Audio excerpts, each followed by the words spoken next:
Selamat datang, salam sejahtera. Ternyata Zahid Hamidi dan Tokhmat sah penakut.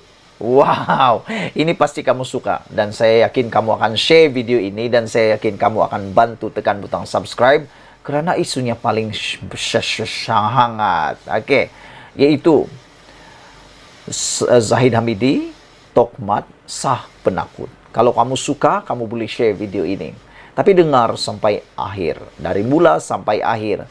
Mengapa kita kata Zahid Hamidi, Tokhmat sah penakut? Ini ditulis oleh seorang blogger terhebat yang ada di Malaysia.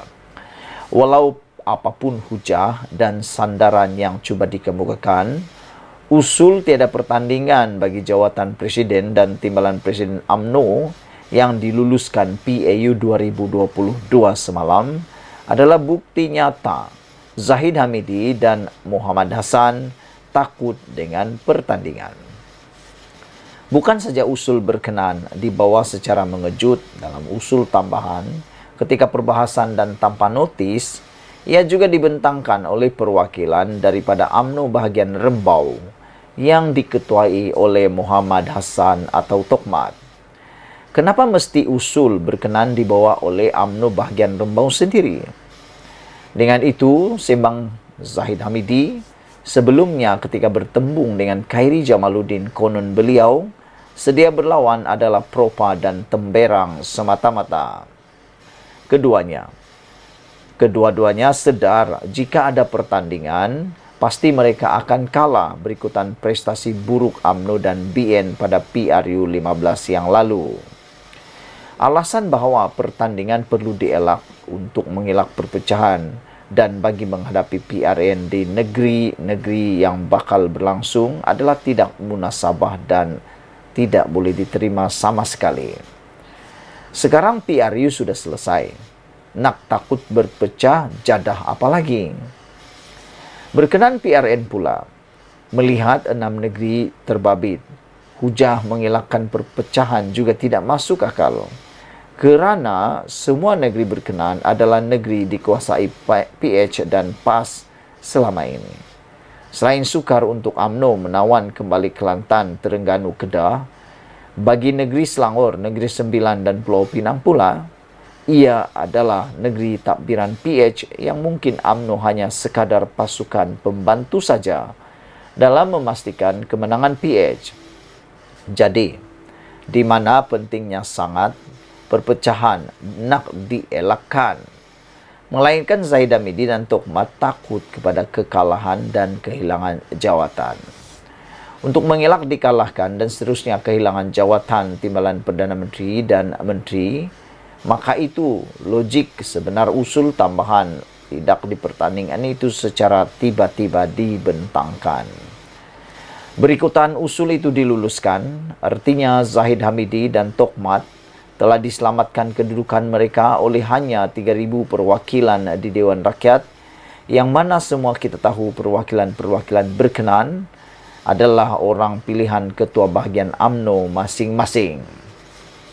Mereka bukanlah mewakili akar umbi UMNO, tetapi hanya proksi kepada 191 ketua-ketua bahagian. Jadi, memang mudahlah untuk menang usul tidak dipertandingkan berkenan. Sebaliknya, jika berlaku pertandingan, mereka yang berhak mengundi adalah sekitar 160,000 orang yang mewakili lebih 20,000 cawangan UMNO di seluruh negara. Jumlah 160,000 inilah yang betul-betul mewakili akar umbi daripada 3 juta ahli UMNO. Persoalannya, kenapa Zahid Hamidi dan Tokhmat tidak berani menyerahkan nasib mereka untuk ditentukan oleh 160,000 perwakilan akar umbi UMNO?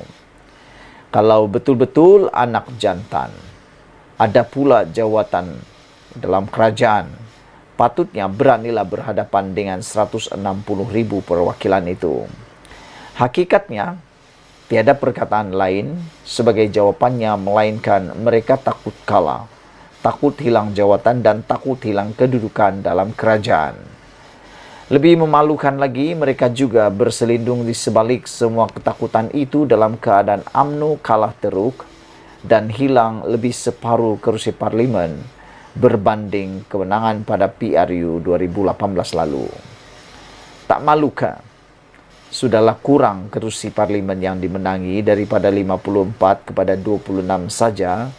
Sekarang, dengan tebal muka pula, mahu bertanding atau bertahan dengan jawatan melalui silap mata usul yang dibentangkan itu. Najib Razak dulu pun letak jawatan apabila BN kalah PRU 14. Tetapi tidaklah kemerosotan kemenangan daripada 54 kepada 26 kursi pada PRU 15 baru-baru merupakan suatu malapetaka yang lebih buruk lagi buat UMNO. Percayalah, UMNO akan ditimpa kekalahan lebih buruk pada PRU 16 akan datang nanti dengan lantaran wajah pemimpin yang sama yang langsung tiada tarikan dan menyebabkan prestasi lebih buruk terus dipertaruhkan sekali lagi kepada UMNO. Tak usahkan pengundi muda, pengundi tua pun awal-awal lagi akan menolak BN jika wajah pemimpin utamanya ialah Zahid Hamidi dan Tokmat. Ditulis oleh Sabudin Husin. Sebelum kita berpisah, saudara-saudara sekalian, adakah Anda juga berpendapat dengan tulisan Sabudin ini? Yaitu apabila Sabudin menggelarkan Zahid Hamidi dan Tokmat sebagai sah penakut. Wow! Apa yang ditakut sangat oleh Zahid Hamidi dan Tokmat, kata kata Sabudin. Kerana sudahlah mereka berdua ini mempunyai jawatan, mereka juga ahli parlimen dan amat sukar untuk mereka kalah kerana mereka lebih mempunyai kelebihan yang lebih besar.